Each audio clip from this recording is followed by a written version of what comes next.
Alright, this whole first person on another planet thing doesn't seem to be enough to me. I want to know who's the first person that twerks on Io. I'm Gayfesh, and today we'll be talking For All Mankind, Season 3, Episode 5, 7 Minutes of Terror. But before we get started, make sure to like, subscribe, and ring the bell. Spoilers ahead. We start with the funeral for the 3 astronauts killed in the rescue last episode. They're wrapped in white fabric together and sent out the airlock. But it's not a proper space funeral because Captain Kirk isn't there to eulogize. Sojourner refuels, and with the joint NASA-Roscosmos mission back underway, they're only 3 days behind Phoenix. With it being a joint mission, the new director of Roscosmos comes to Houston and delivers some new off-the-book ultimatums for Margot courtesy of the KGB. Margot says she'll only cooperate if they bring Sergei, so they do, and man, he does not look good. He spent the last 2 years in a KGB prison and looks sickly and malnourished.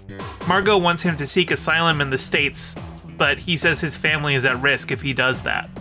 Further compounding Margot's troubles is that Aleida starts digging into things and comes up with incontrovertible proof that Russia stole NASA's nuclear engine designs. Obviously, Margot doesn't want this to get out because it'll be revealed that it was her that did it, so she tells Aleida to focus on the Mars mission and that she'll take it to the DOJ. Obviously she won't, and I highly doubt Aleida is letting this one go either. One of the nerdier members of the Phoenix crew manages to get the ship's computers to reboot in safe mode and revert to an earlier version so they aren't locked out of ship controls anymore, and Ed gloats about it to Dev. Karen resigns from Helios over it, and Dev throws another tantrum trying to force her to stay. At this point, I'm kind of questioning what purpose Karen serves the show other than having been around since the beginning. She's not married to Ed, she's not working for a space agency. She and Ed seem to be rekindling their friendship at least, as they video chat each other, but just when I'm thinking, so is she gonna leave the show? The amazing happens. And you know what? Bean, you've been clamoring for this all season. Take it away. Wayne is back! I repeat, Houston, we have Wayne!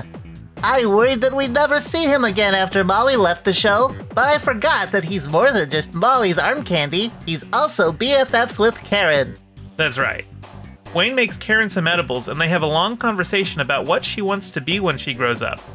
They don't come to any conclusions yet, but I'm sure she'll end up being a tech mogul or something.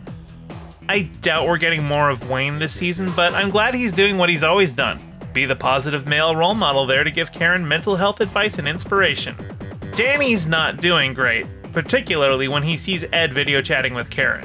He finds out the root password for the ship's systems and breaks into Ed's D-mail where he starts watching their correspondence. Later, while he's playing cards with Ed, he gets Ed to confess that his marriage ended because Karen cheated, and that he's forgiven her, but if he ever finds out who the guy was, he'll kill him. Best to keep that to yourself, Danny. Phoenix arrives in orbit of Mars, but they can't go down yet because of dust storms at all potential landing sites. Kelly and the Russian nuclear physicist have a bit of a rocky flirtation going on, and when news hits that Phoenix is delayed by weather and Sojourner has a chance to catch up, she grabs him and makes out with him. With both ships now in orbit of Mars, it's anyone's game to be first on the red planet. The storm starts clearing up a little, and they both decide to go for the window despite the risk. Ed's on track to be first, but his landing craft loses GPS and then the altimeter. He has flashbacks to Apollo 10 when he could have landed on the moon first, but ultimately, he decides to abort and return to orbit, with no idea that he was mere meters from landing. Sojourner sticks the landing, and while there had been an agreement for Danielle to be the first one on red soil, the Russian commander is about to climb out the hatch. With the world watching, the two of them race each other down the ramp, set foot simultaneously, and tackle each other to the ground. A hilariously lighthearted end to the 7 minutes of terror. So that's it this week. Let me know your thoughts below. I hope Karen's next venture involves opening an art museum full of Wayne's paintings, just so we have any excuse to bring him back again. Be sure to like, subscribe, ring the bell, and share the video with your friends. Subscribe to my Patreon to get shouted out in future videos. Check out my Bandcamp for banging tunes, including all the tracks you heard in this video.